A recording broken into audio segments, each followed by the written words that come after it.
We're live. It says that we're live. Hello, everyone.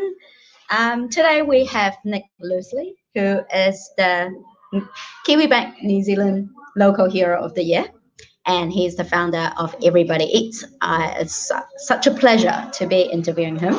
And if you're new to the channel, my name is Siki, and I am a certified life and professional coach based in New Zealand, helping working professionals to redefine their grind. And welcome to these Saturday live sessions where I interview a founder or change maker that are following their purpose and talking about their inspirational journeys. And in another week, I'll do a book review that I think you should read for your redefining your grind. So today, who we have is Nick Loosley, like I said, the founder of Everybody Eats. And if you haven't been to Everybody Eats and you're in Auckland, oh, come on, you got to come. It's amazing. They turn food that would otherwise go into landfill into 3-course meal, and you get to sit down, get table service, and you pay whatever you like. And to date, Everybody Eats has saved more than 30 tons of good food that would have otherwise gone into waste, and have served more than 30,000 meals to people, and most of whom cannot afford to pay. So it is my great pleasure to welcome Nick Loosley. Thanks for having me. Good to be here. Yeah, we are actually live at the moment in the restaurant itself. We are. Cafe operation at the moment, though. Not Everybody Eats, but yeah, it's good to be on home soil. Yeah, and a bit of coffee grinding in the background. There will be. Yeah, and if you're online, do say hi in the comments box so that we can say hi back to you. So my first question for Nick is actually, I really want the viewers to get to know how you have come to your journey of being the founder of Everybody Eats. So what did you really want to do when you were growing up as a kid? I spent most of my childhood wanting to be an architect, actually. I used to spend a little bit of time designing houses that didn't exist with a ruler and an A4 piece of paper. And I'd go and show them to my parents and ask them what they thought. I spent until I was probably 17 planning and studying certain subjects at school to get into, or give me the best start for architecture. And then as I sort of came to the end of my school life, I realized that architecture was a very serious degree. It was probably, I think it's a 5-year degree. And I realized that there was all this sort of physics and engineering and stuff that you might have to learn as well, which didn't really appeal to me at the time. I was probably, like a lot of people finishing school, quite keen on a fun, easier road. And I was also getting like top marks in economics. That was my best subject, so I decided to do a Bachelor of Commerce at university instead of architecture. Okay, interesting. You had such a clear vision when you were young for architecture, and then you went to something that you were good at. Yeah, and I think also something that, I mean, at that stage of my life, fun was very important, and my friends and social life was very important. So the opportunity to go away to university, I went to Canterbury in Christchurch. You can't do architecture there. Was quite exciting. And I would have made a lousy architect. So I'm happy that I followed the path I did. Yeah, and once you have studied commerce, like what did you do with that degree? It's such a wide degree to study. I don't want to say too many negative things about a commerce degree, but the one I did was pretty standard and pretty straightforward. So I did marketing and economics. I learned some amazing stuff, particularly toward the end. But yeah, it was, you don't learn a whole lot of, it's not a technical skill that you come out with. So it's kind of like life's what you make of it at that point. And pretty much as soon as I finished university, I got straight into hospitality. The commerce degree and that way of thinking certainly helped. Particularly my economics background has really helped me in business and within the charitable sector as well. I think it's a good base degree to kind of get an understanding of how to learn in a sort of tertiary level. But unless you're doing accounting or one of the more technical skills, you're unlikely to kind of move straight into a career in what you study. Yes, that's right. That's right. So like, what drew you to the hospitality, like right after university? I kind of ended up in hospo by default. So my parents own a restaurant in the Bay of Islands. Yeah. They've owned it. They bought it in 1980, and they operated it until 1985. And they have sold leases ever since they moved to Auckland. So they've had good tenants and bad tenants, and it just so happened that at the time that I was about to graduate university, the tenant that they had was not paying rent and being very difficult. So he moved on, and my brother and I were given an opportunity to operate a restaurant for the summer, which is something I'd never done before. But it was kind of like a wee bit of a desperate family situation, and that, you know, we couldn't really have this restaurant. It's a very famous, well-known restaurant. We couldn't really have this restaurant sitting there empty for the summer. So we got in there and gave it a go, and it worked. And that was kind of my stepping stone into the world of hospitality. Wow, you must have gained a lot of skills within that summer. About as steep a learning curve as you could ever get. Like, I'd literally never waited a table in my life. So I was really lucky. There was a local guy who was a friend who kind of mentored me through the first couple of months. And by the end of the season, I was much more confident. I still had a huge amount to learn, but I don't think you could get a steeper learning curve than what I had in the hospitality world. Yeah. Did you like it, even though like you had to do it? That was something that you had to do for your family. I mean, I wasn't forced to do it. It was a choice. I was very entrepreneurial at that age, and I wanted the challenge. And you know, when you're that young, you don't really have anything to lose. You know, so you know, just gave it a good crack. And yeah, learned a huge amount. And I did enjoy it. I worked 7 days a week for 4 months straight. So, you know, there were aspects of it that were very tiring and stressful. But you know, when you're 21, you're bulletproof. You can do you can do anything. So you cannot sleep and still wake up the next day. Exactly. So it was fine. Yeah, it was great. Wow. And then how long did you continue that business for?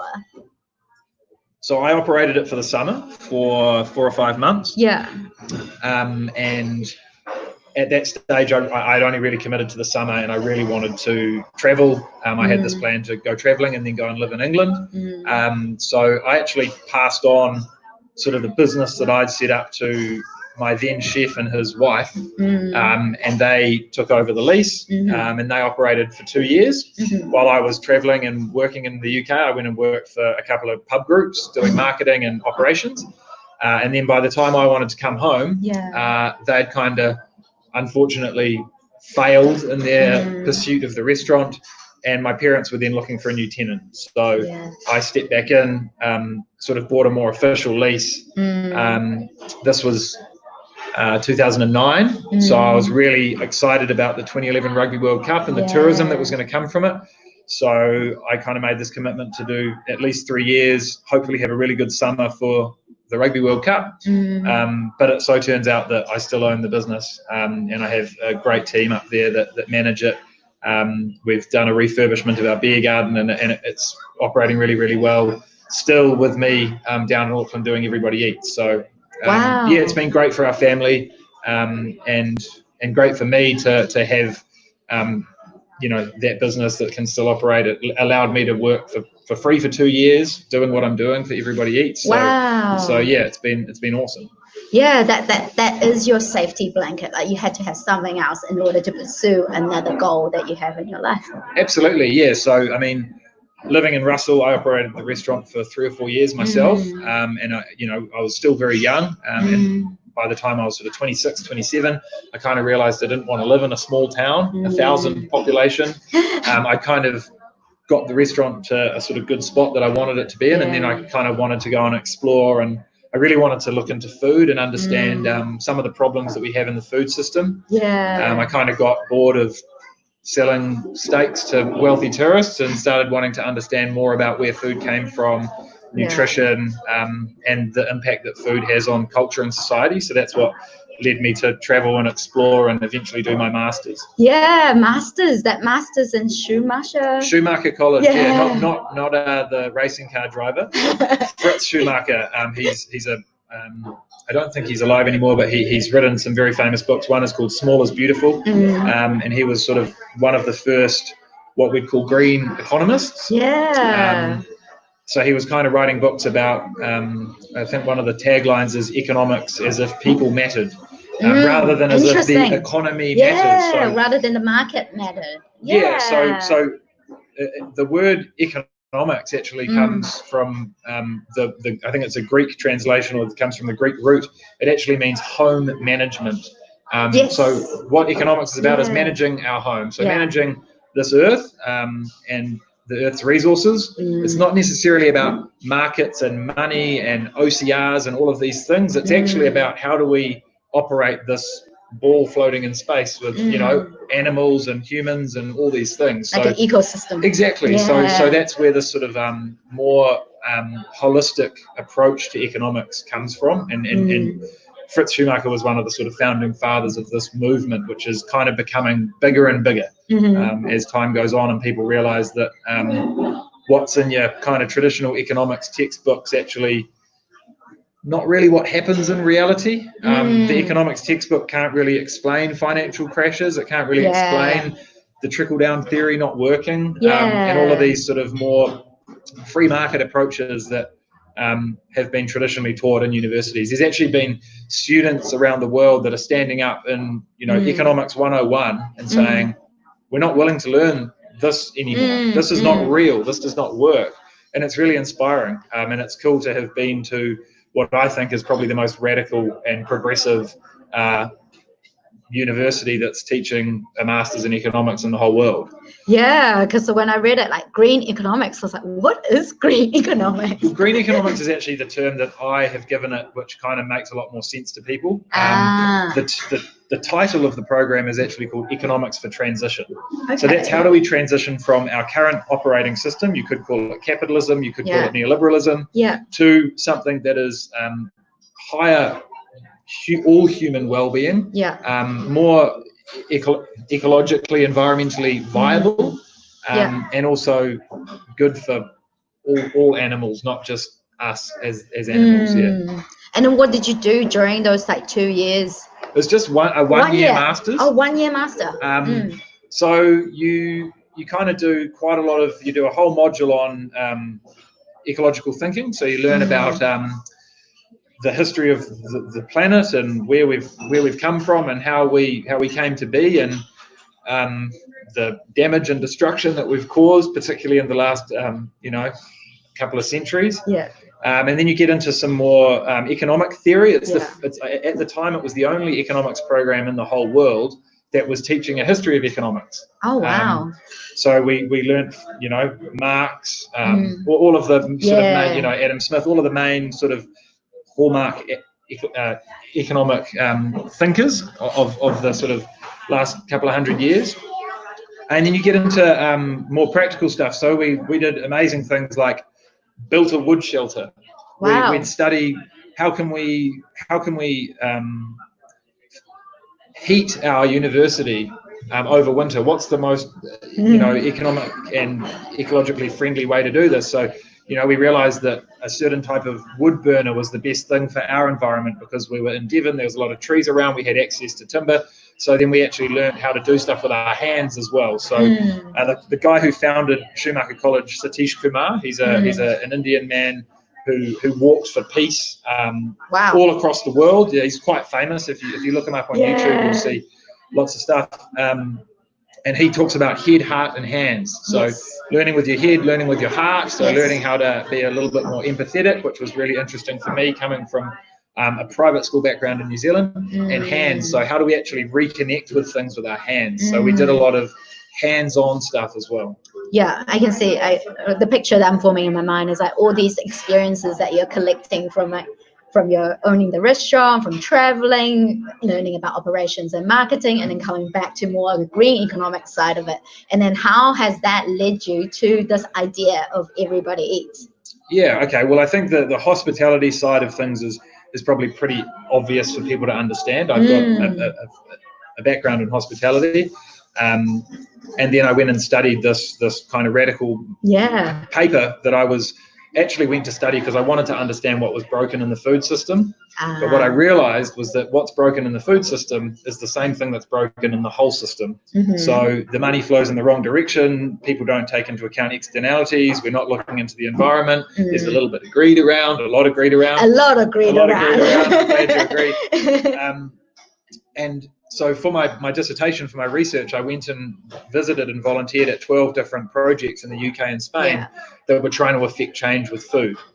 Particularly, my hypothesis at the time, or more my question that I was trying to ask is, what problems can we solve in the food system if humans stop and cook and share food like we used to, right? So increasingly, we eat in isolation, we have Uber Eats, we go out for meals, we don't collectively come together as people and cook food and break bread together. And what you find is that this is actually our most, if you read books from people like Michael Pollan, Wendell Berry, you'll find that actually this is our most basic human instinct, and it's actually what made us human, is sitting around a fire and eating food together. So it's very natural for us, and it's how we've come to learn to socialize. That's why a lot of our biggest rituals and celebrations are around food still. And what I learned is that the kind of hypothesis was proven that great things happen in the food system. So people eat more nutritious, they eat more environmentally, there are huge positive social outcomes. But what I wasn't intending to do was understand about food waste and food rescue. But two of the projects that I visited, Food Cycle and the Real Junk Food Project, were working specifically with what we call rescued food, so food that would otherwise go to waste. And what I found is that these projects that were trying to solve an environmental problem were actually solving more social problems than the food projects that were trying to solve the social problems.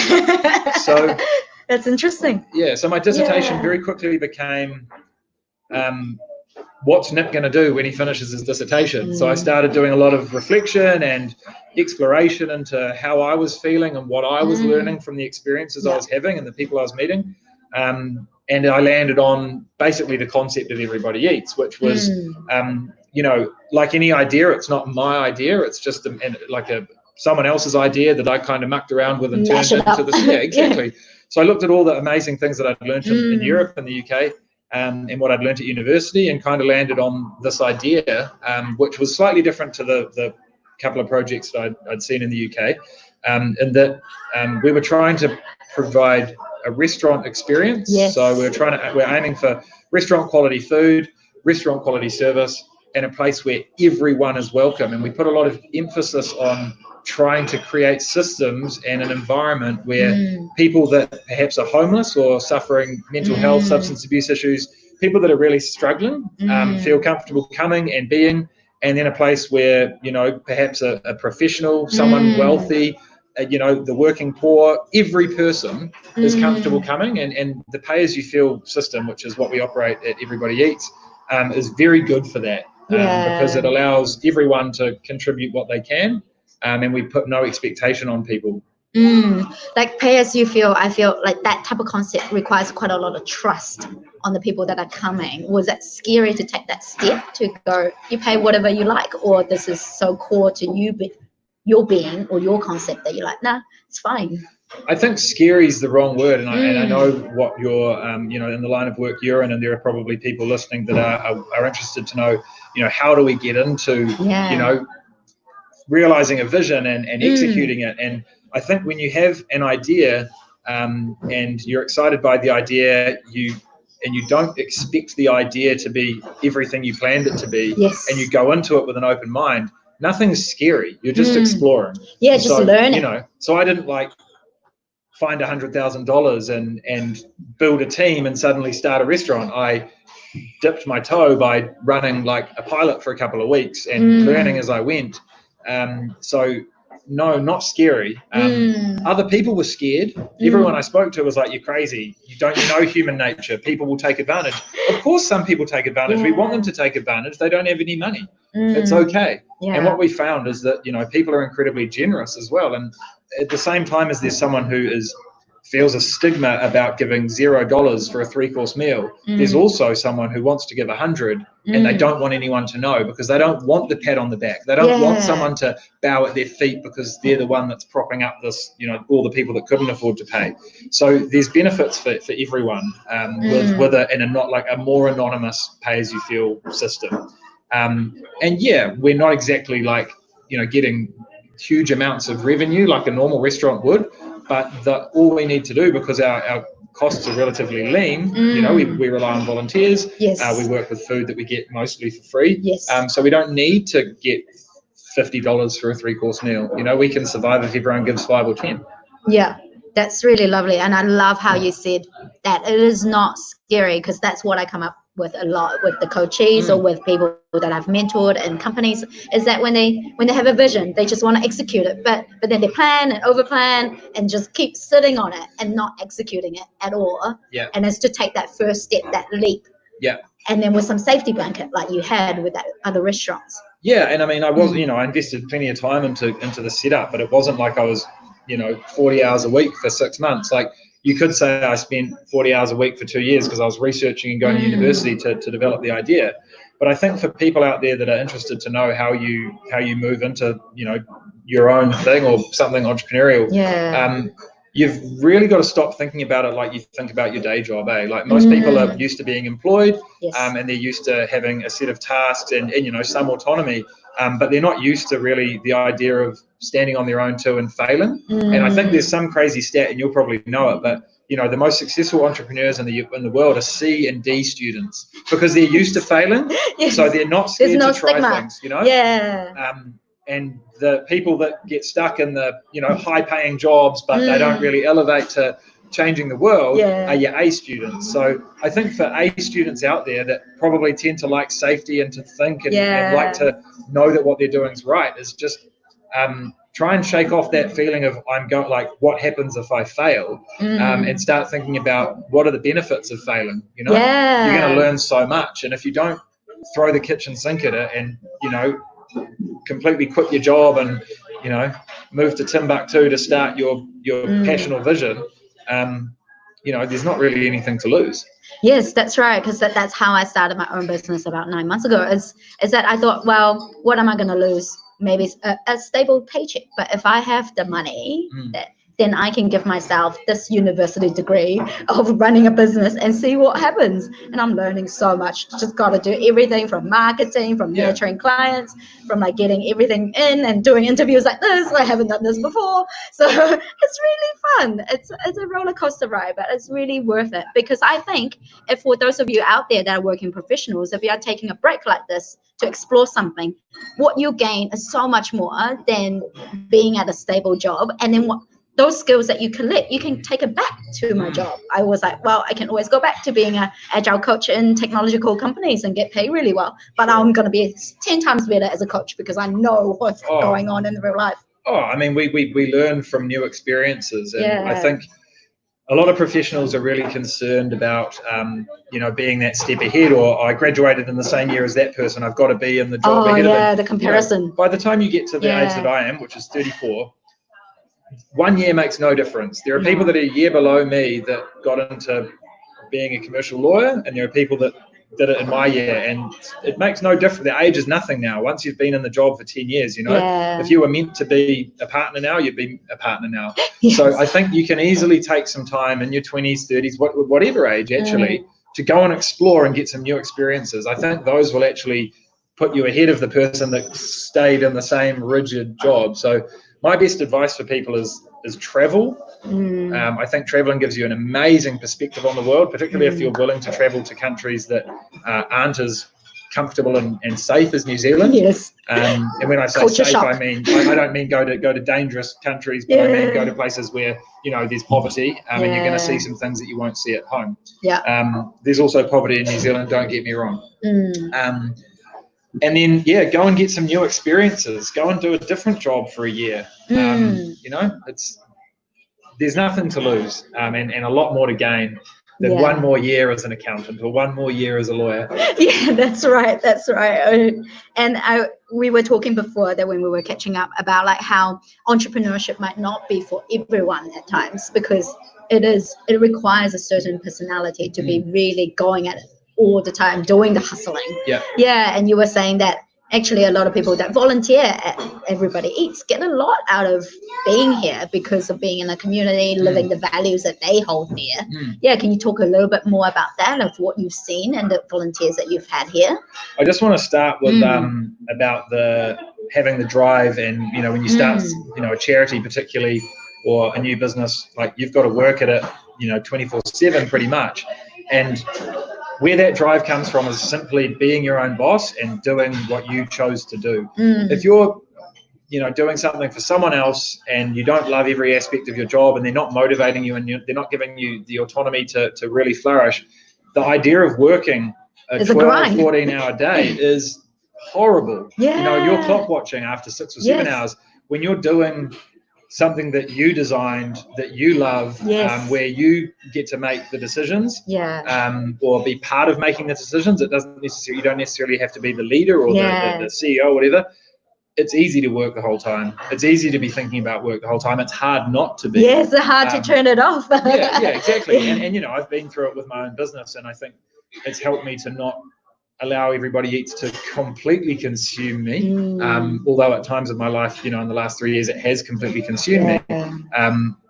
So there's that thing, and I think once people start doing what they really want to be doing, work becomes a whole lot more fun. Yes. And I think that starts with who they are as a person and who they want to be. What is the mark that they want to make in the world? And I find with a lot of working professionals that I coach is that they haven't really taken that step to self-reflect a little bit on like, what makes life really good? What do I enjoy? What is a cause that I can stand behind? Yeah. And you had a question about volunteers, our amazing volunteers. Can you ask that again so I can? Yeah, because what we were talking about before was that there are types of us that want to be our own boss, but then there are also other people that want to work for a boss rather than working for themselves, because working for themselves, it is really difficult. It takes a certain type of personality to be hustling all the time, to be thinking about all the time. So when we were catching up before, you were saying like that the volunteers themselves, they actually get a lot out of being here and living the values, so that they can also go and have their working professional life elsewhere. And that's a suitable balance for a lot of people. Like we've had a lot of volunteers that have been interviewed or we've spoken to, and the question is, why do you volunteer? And they say, well, in my day job I do this, and I know that doesn't necessarily have a positive impact out there. They might work in advertising or something, and this gives them that feel-good factor, the time where they can connect with the other volunteers and be social, but also connect with our diners. And everyone's connected to a different part of what we do. Some people love the food waste and the environmental aspect. Some people love the food poverty and the fact that we're feeding really, really vulnerable people. And some people love the community, the social impact. So the fact that we bring all sorts of different people together around the same table, we break down social barriers, we treat everyone with dignity and respect. So I think one of the reasons why we've been particularly successful with getting volunteers on board and having volunteers stick around and not come once and then disappear is because there's sort of 3 pillars to what we do, and that kind of is much broader than something really, really focused that's only one thing. The other thing is we hopefully have designed a volunteer experience that suits people. There are certain volunteer tasks that are a lot more demanding than others, but the front of house, which is what we need the most volunteers for, is a 2 to 3 hour shift. You don't need to have any professional experience. The systems that we create allow us to give pretty good service without having people that have worked in hospitality their whole lives. You get to be the face of Everybody Eats. You get to have the gratitude, the smiles. You get to see all the beautiful people enjoying their meals. So it's to me, I'm really happy that we've been so successful in attracting volunteers. But when I see people out on the floor doing their thing, it makes perfect sense to me why they keep wanting to come back. Yeah, and that's what I love about Everybody Eats. It's so unique, bringing that food wastage and also food poverty, as well as social isolation, reducing all of those together. That is very unique. And I love how, as a diner, if I can afford, then I will pay for it. And then as someone that is not having enough food or suffering from food poverty, they can also feel dignified, as well as the volunteers feeling good about contributing to the community. Those three together, I think, oh my gosh, it's a killer product. Oh, it's thank amazing. you. Yeah. It seems to be working pretty well so far. Yeah. So yeah, we're very pleased. Yeah, because you were telling me that you're hunting out for a second location for your next restaurant. We are, yeah. Well, I mean, we're not looking for sites yet. We're kind of doing the research required on the areas that we've sort of highlighted as potential good spots for another restaurant. We've got about 3 months to kind of realize whether it's a good time. We've never really traded in winter before in a permanent restaurant. We've also never traded in a post-pandemic world. So we need to kind of understand how this reset of a lifetime is going to affect people and their demand, how much they want to dine out. There's certainly some assumptions in terms of unemployment skyrocketing, there being an increased need, but we don't know whether that's going to translate into people turning up at Everybody Eats.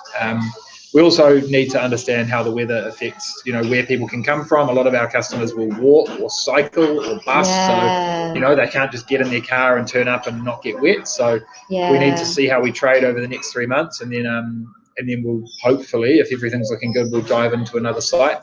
We're also looking to do a couple of pop-ups in other cities. Okay. We're really excited to test the concept outside of Auckland. We've done a pop-up before in Christchurch. Yeah. We have some people that are really excited in Tauranga that are coming up to spend a couple of days with us next week. And we've got some people in Wellington that are very excited about it as well. So hopefully sometime this year we'll be able to test the concept in both of those cities as well with pop-ups. Yeah, and how do people keep in touch with what you're up to, what Everybody Eats is up to? Social media, always social media. So Instagram, Facebook are the best channels. They're the channels we use the most. We're always talking about what we're up to, always updating people on where we're going to be and what we're doing. Hopefully, if we do, a pop-up in Tauranga or Wellington, that we'll get a story in the media that will hopefully tell people that it's happening. We have to be a little bit careful just because we can be oversubscribed. So like when we went to Christchurch, too many people turned up. Not too many. We got it bang on, but we had to sort of sell free tickets for the first 150 people to make sure that all of the vulnerable community wanted to come could come. So at times we're a bit hesitant to shout about what we do just because the concept is so inclusive and open to anyone. You just don't want to end up with 500 people and you can only feed 200. It's not a good place to be. And thankfully we haven't really experienced that yet because we've kind of got the balance right. And yeah, I mean, we've learnt to deal with pretty big capacity. So our first night in Christchurch was 330 people. Wow. In one night, a 3-course meal. So that's like 1,000 plates of food. So, we can manage, but yeah, it's a bit of a tightrope that you walk. Yeah, and the food wastage side of it, it's like you get enough food. Oh, but sometimes you need to buy some, you were saying. Well, yeah, so food rescue is really interesting. We don't always get access to absolutely everything that you need to create what we'd consider a complete meal. Because we're aiming for restaurant quality food and what we would consider to be, a nutritious meal, we do need to purchase some ingredients. We get a huge amount of fruit and veg. We're generally pretty good with meat. We would never purchase meat for sort of environmental reasons. We get access to a huge amount of meat. Personally, I'm very aware of the impact that meat has on the environment. However, if we're able to access meat that was literally going to go to landfill, then I see that as a positive. So, yeah, we do need to purchase the odd ingredient. It's probably about 5 or 10% of the food that we serve is purchased. It's mostly dairy. Very hard to find butter, for example, in food rescue. Butter's pretty essential to baking, particularly very delicious baking. There are substitutes, but most of our diners aren't vegan or dairy free. So butter's pretty important. Some staples like flour and things like that as well. So yeah, every now and then we have to buy stuff. It's just part of we could produce meals without buying stuff, but I think we'd lose a lot of customers because the food wouldn't be quite as delicious or pretty to look at. Yes, and it is very delicious. I had it myself and I'm like, oh my gosh, that's so yum. Yeah. 3 courses, I can't believe it. We've certainly over the years had some difficult meals, when the cards aren't dealt to you exactly how you want them in terms of the food that was rescued, the people that didn't turn up on the day. But I think having a permanent restaurant and particularly having a consistent chef, Jamie, our chef, Sauce Boss on Instagram, is seriously doing an incredible job with the food. It's quite incredible what he's able to do. Like, he's always trying new things, and he gave me this bit of carrot cake, I think it was 2 days ago, and he's like, oh yeah, what do you reckon? I was like, it's an amazing carrot cake. He's like, yeah, we had to play around and there's no eggs in it. We used some linseeds, I think it was, to how they go like really gloopy. Yeah. So that's like the egg in it. So he's he's doing some really clever things. Using up the ingredients that we have.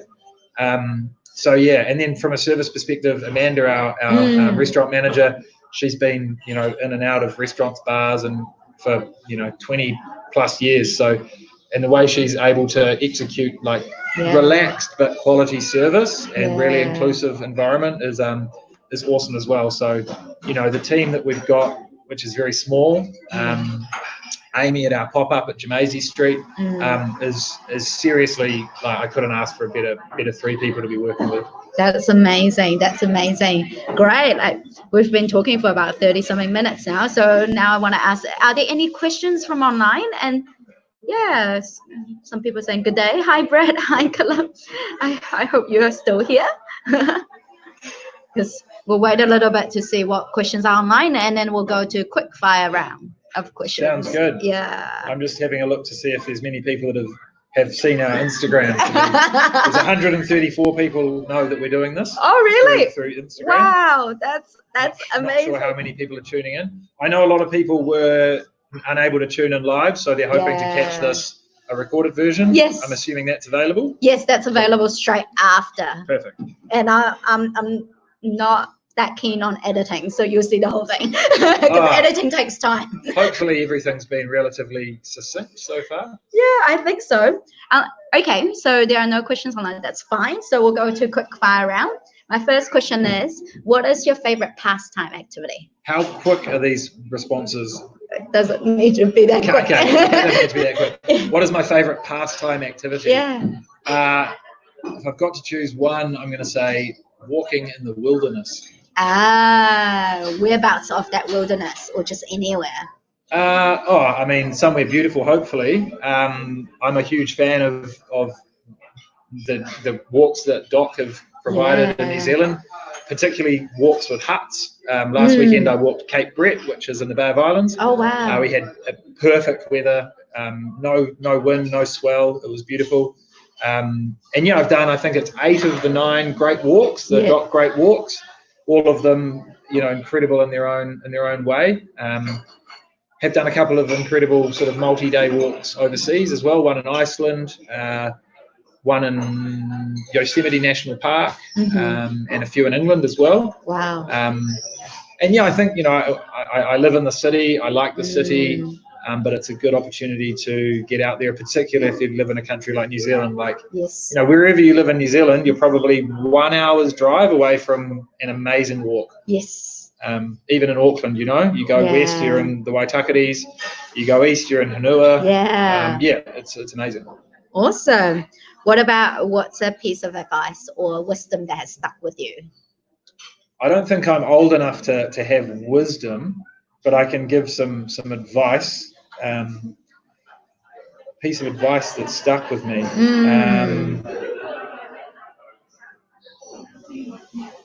I had a piece of advice given to me in the chair just behind this camera 2 days ago. Really?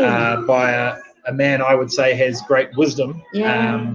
Here's a Samoan gentleman, and we're talking about the possibility of Everybody Eats opening a restaurant in South Auckland, and he just said, don't be afraid to fail, and don't expect to do it all at once. Yeah. I think a lot of people, particularly when they come up with a charitable project, they want to kind of do this and that, and because they're doing that, then why don't we do this as well? And I get asked all the time, hey, why don't you have a cooking school that everybody eats?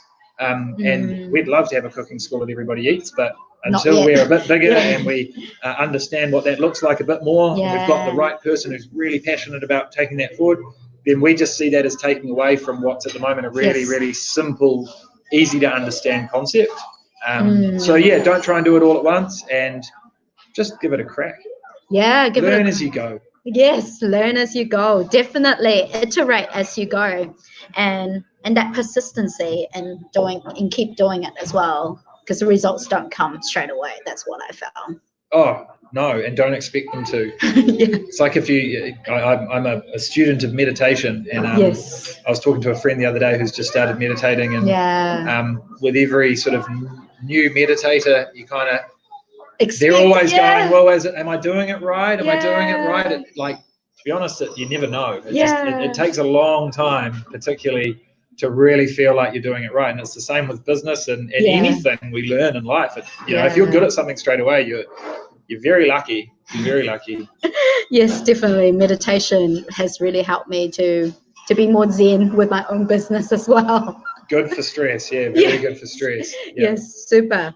And the last question for quickfire is, if you had a magic wand, what would you do with it?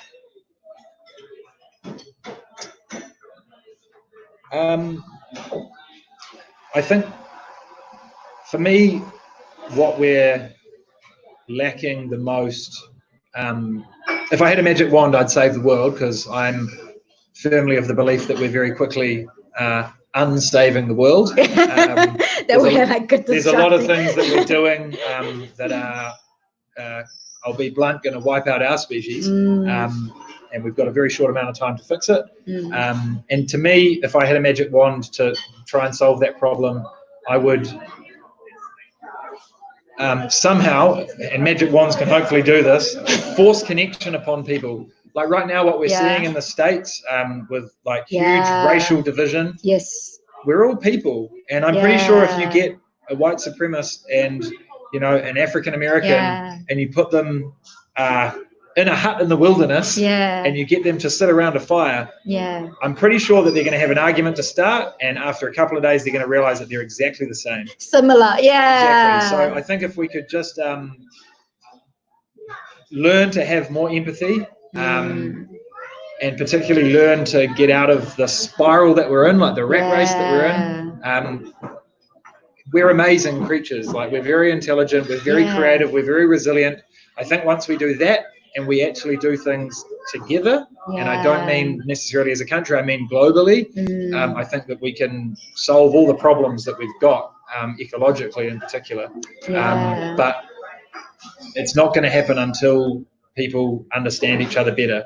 And that's kind of one of the things that what I'd call my hidden agenda with Everybody Eats, is getting people from different walks of life, different races, genders, levels of income. I like the idea of as different a person as possible sitting across each other from the table, and maybe having a little bit of an uncomfortable moment, because that's not normal for them to sit with an elderly person or whatever it may be. And to sit through that discomfort and realize that, hey, we're all eating the same food and we're having the same experience. Let's just have a chat. And there are some great stories, of people that have broken bread with someone different to them. The most powerful ones tend to be from the people that are from the more haves community. A lot of people find it very confronting sitting next to a homeless person or whatever it may be. And those people are the ones that you can have the most impact on by putting them in that situation. Because that creates another level of understanding that they didn't have before. And a lot of people just won't come, and they won't know why they don't come, but the reason that they don't come is because they don't want to be put in that confronting situation. And it really not confronting. Like, it's not your fault that you have a good income or came from a good upbringing or a safe family or whatever it may be. You just need to learn to, in my opinion, make the best of it. And that means, if you can, help people that weren't dealt those same cards. Yeah, and empathize. Yeah, and that's the same thing of like coaching as well. That coaching requires the person to really go deep inside themselves, to go into that uncomfortable place. But that is where growth is. That's where we really find true versions of ourselves. Yeah, and a lot of learning. So on that note, oh, more people saying hi. Very inspiring to hear you speak, Nick. Hi, Exie. I hope I've pronounced that correctly. Yeah, and Brett is still here. Jenny is also here. What? Oh, we've got an interview question. What drives question. you? Yeah. Awesome. Shall I jump into that? Yeah. I think I kind of answered that before. Thanks for the question. Is it Jenny? Jenny. Yeah. Jenny. It might be my mum. My mum's name's Jenny. Right. No, it won't be. What drives me? So as I was mentioning before, when you're doing the work that you want to be doing, so the work that perhaps you designed, or the work that you know has a huge impact, or the work that means a lot to you, or the people around you, then that is the drive. You feel good about coming to work. So in terms of me, I think what drives me is the fact that, you know, food poverty is huge. There's 1 in 6 New Zealanders can't afford to feed themselves adequately. Food waste, a third of the food that we produce goes to waste, and we don't even know our neighbours anymore. So as long as those 3 problems exist, and I'm still confident that this concept is having a positive impact, then I'll keep going. Yeah, that's amazing. That's amazing to be standing behind that mission and keep going on it. Yeah, and you can see the change that you're making every single day. As well. Absolutely. It's very real. It's tangible, and that's what I love about food and people, is that you see it, you feel it. Yeah. Any other questions online or shout out? Thanks for what you do and keep going. Oh, another question. What defines success for you? Hi, Caleb. Hey, Caleb. What defines success for me? I think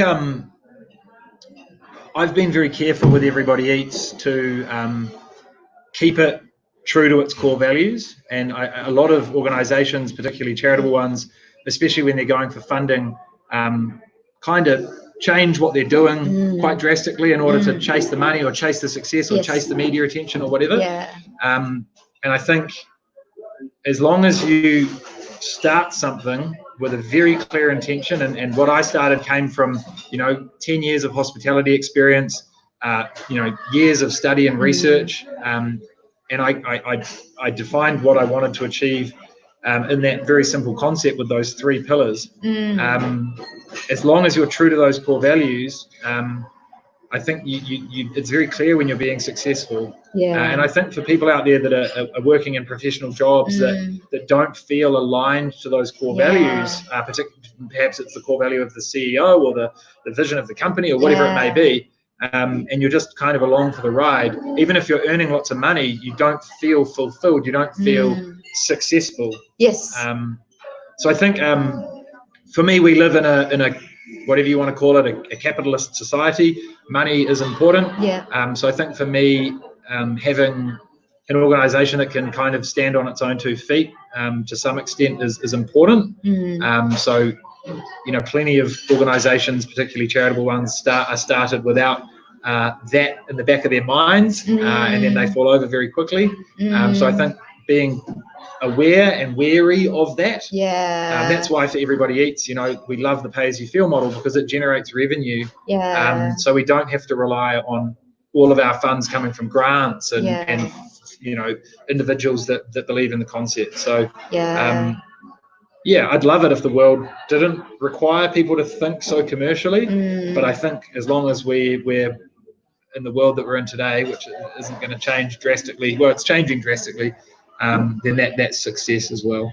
What's coming out really clearly is you knowing the core of why you're doing it. The values that you stand behind, and it's like your northern star.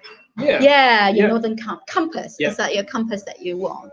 And I think it takes a long time for some people, a lifetime for some people, to realize what that northern star is. And I'll have a new northern star at some stage in 5 or 10 years, and I might go through the frustration of not knowing what it is again. But I think if people don't know what that is, they've got to try to somehow break the cycle that they're in that's stopping them from knowing.